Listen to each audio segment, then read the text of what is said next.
Alright, got her all sanded down. We're down to 220 on our sandpaper. Now what I'm going to do next, I'm fixing to take and open up the grain on this wood and then sand it all over again. I'm treating it like I would a gun stock. I'm going to put a linseed oil and beeswax finish on it like I do on my rifles. So, yeah, it makes a nice smooth finish and it's very durable. I got my tailpiece finished up out of a piece of poplar. It got my holes drilled through. Made my nut out of a piece of deer antler. Finished fitting it in. Cut a little groove for it to go in. Now that'll be cut, once I put my strings to go to my pegs. But next step now, I'm fixing to go barbecue the banjo on my grill. Open up the grain. Start all over again with the sanding. And this time I'll finish up probably with about a 400 grit. All right, let me go get moved up there to the barbecue and I'll show you how to open the grain on it.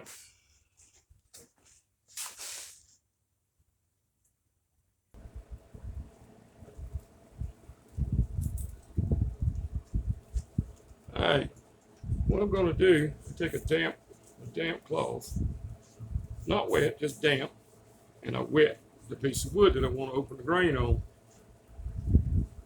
An old man from North Carolina showed me this building furniture. Now he also gave me my recipe for what I use to seal up my wood, which we'll be doing that in a minute. But first I got to open up the grain. You dampen it.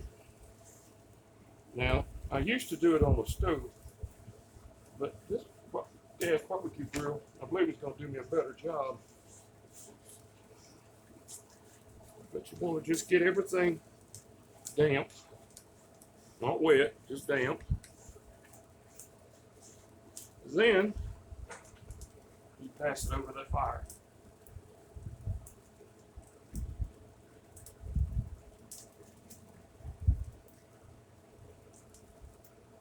What this does, it makes that grain stand back up. I call it opening the grain so you can close it. It really works quite well. Seals the wood up, gives you that smooth glass finish on that wood. I don't know if the camera's going to be able to show you what it does, but take my word for it. It makes a difference on finishing a piece of wood.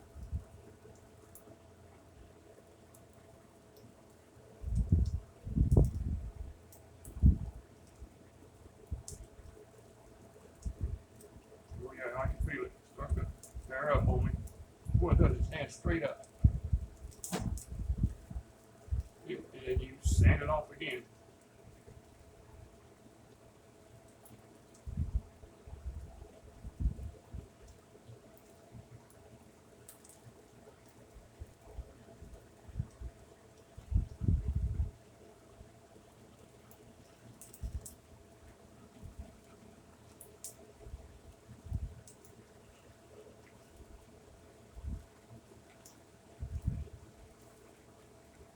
Well, it's better to do this in the wintertime.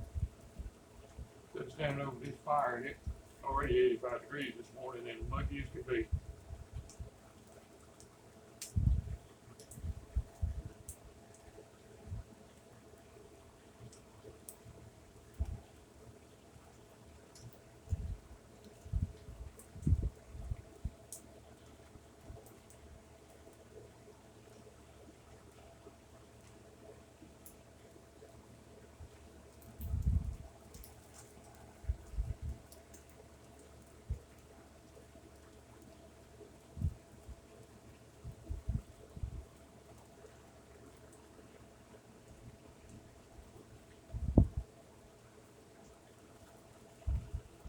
Now this also works good to like curly grain maple.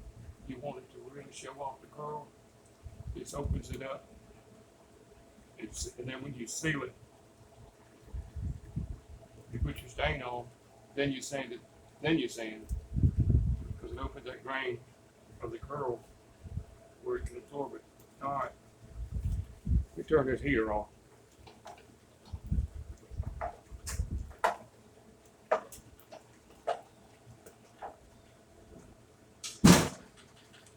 All right, I'll let that dry for 30 minutes or so, finish up drying, re-sand it, do it again. All right, Watercracker Outdoors, y'all subscribe, keep watching.